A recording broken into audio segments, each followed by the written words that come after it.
नमस्ते और स्वागत है द इंटीरियर पार्क में। आज हम आपको एक 2 BHK फ्लैट का पूरा एक्सपीरियंस देने वाले हैं, जहां आप महसूस कर सकेंगे कि आपका फ्यूचर होम कैसा दिखेगा और कैसा लगेगा। सबसे पहले आते हैं एंट्रेंस पर।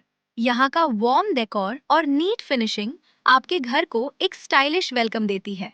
एंट्रेंस से आगे बढ़ते ही मिलता है ड्राइंग हॉल, स्पेशियस, कंफर्टेबल और लग्जरी फर्नीचर के साथ। ये जगह फैमिली टाइम, गेस्ट्स और रोजमर्रा की लाइफ के लिए परफेक्ट बनाई गई है। अब चलते हैं किचन की तरफ। यहाँ आपको मिलेंगी smooth fittings, soft close cabinets और स्मार्ट स्टोरेज जो कुकिंग को इजी और ऑर्गेनाइज्ड बनाती हैं।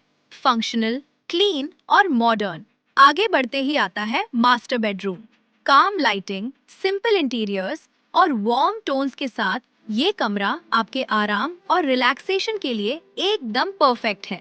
वार्डरोब फिटिंग्स और लेआउट भी रोजमर्रा की जरूरतों को ध्यान में रखकर डिजाइन किए गए हैं। गेस्ट रूम या किड्स रूम दोनों के लिए आदर्श। अब आते हैं वॉशरूम पर। प्रीमियम फिटिंग्स, स्लीक हार्डवेयर और क्लीन फिनिशिंग इसे मॉडर्न और प्रैक्टिकल बनाती है। And finally look at the walls and ceilings. Elegant wall beading, smooth textures, premium fittings और सटल सीलिंग लाइट्स जो पूरे स्पेस को क्लासी टच देती है।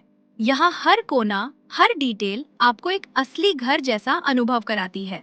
अपना ड्रीम होम यहीं से इमेजिन कीजिए। द इंटीरियर पार्क, घर बनने से पहले ही उसका अनुभव कीजिए।